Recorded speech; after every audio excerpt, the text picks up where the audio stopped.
রমজান শেষের দিকে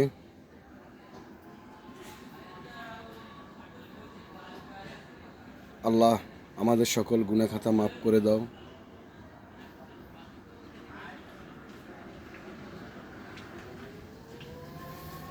আমাদের সকল ইবাদত কবুল করে নাও।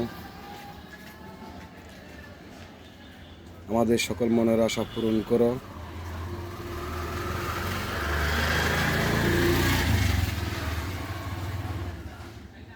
সকল মনের খবর তুমি জানো আল্লাহ।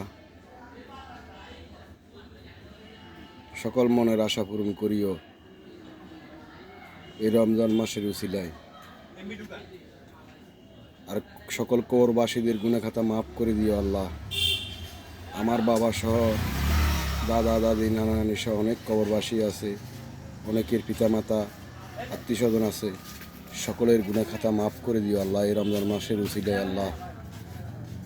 আমি এক পবিত্র গুনাহগার বান্দা আল্লাহ, তোমার কাছে আবেদন করছি, সকল কবরবাসীকে জান্নাতবাসী করে দিও আল্লাহ।